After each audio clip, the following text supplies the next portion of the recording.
Sometimes I have to think. You did change it in accordance with your colleagues' comments. Well, yeah, I'll because give a you couple that of my colleagues credit. come in, it got back to me, that a couple of my colleagues said, oh my God, he took it off. Well, we were ready for him tonight.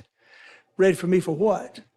Well, no, I mean, we tried to make public comments a little bit germane to the meeting to make the meeting. They didn't want that, Madam Chair. And so you They took, were for free speech. yep, and you went a free speech route, which I certainly can support. Taking There's to that- oftentimes, Mr. Jones, can you please stop talking over me? Any other comments? I just have a question Yes, for Mr. Mr. Jones. Tucker. Why this wasn't in our packet? Because I've been working on it all week, but you had it before you, and it's a very simple change. All it is just engaging with the public.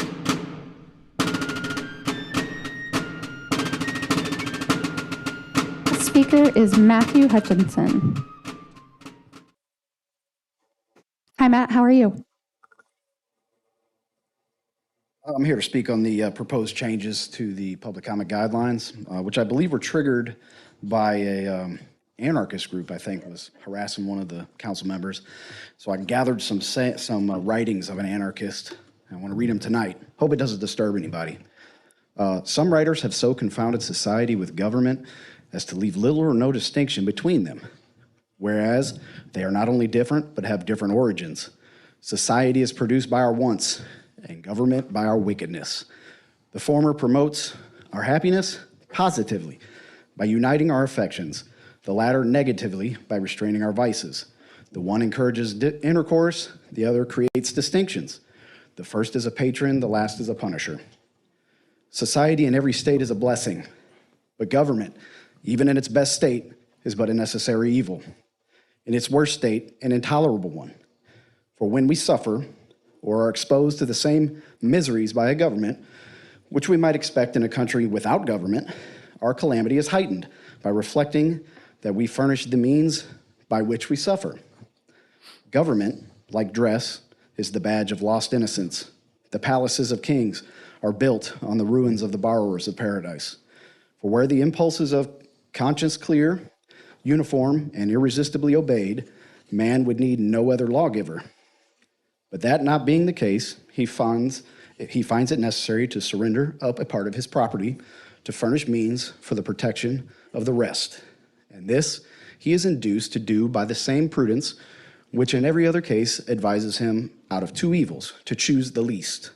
Wherefore security, being the true design and end of government, it unanswerably follows that whatever form thereof appears most likely to ensure it to us with the least expense and greatest benefit is preferable to all others. Here's another one. When I contemplate the natural dignity of man, when I feel the honor and happiness of its character, I become irritated at the attempt to govern mankind by force and fraud, as if they were all knaves and fools, and can scarcely avoid disgust at those who are thus imposed upon. Man is not the enemy of man, but through the medium of a false system of government.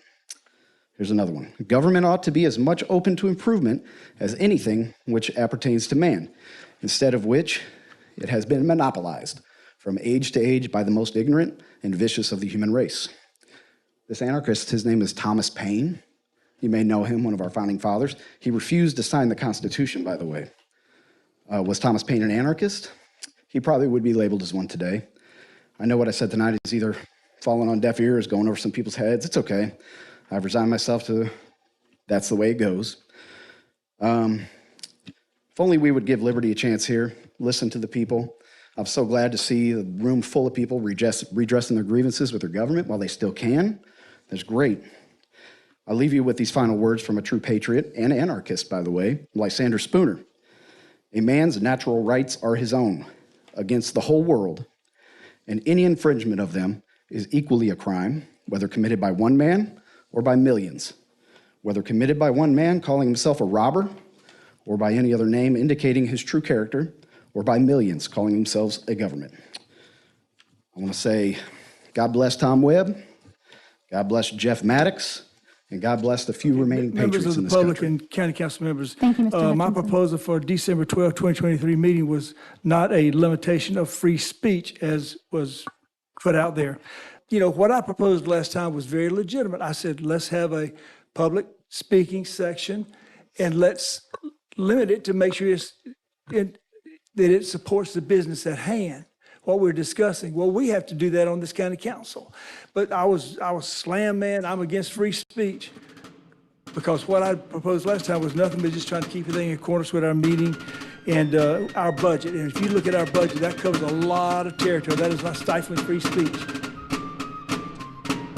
If a government claims a right, and then their claim is that they derive these rights from the people. Right. Well, how can people give a group rights that they don't themselves have? To steal from each other. Right, if we can't tax people, like I can't tax you, where exactly does government derive this right from? And once you come to, you realize that the goal ought to be as voluntary a society as possible. Now, how exactly you achieve that, how far you can push that is debatable, but certainly that should be the goal. That if government is providing a service for you, well then why does it need to be provided by force?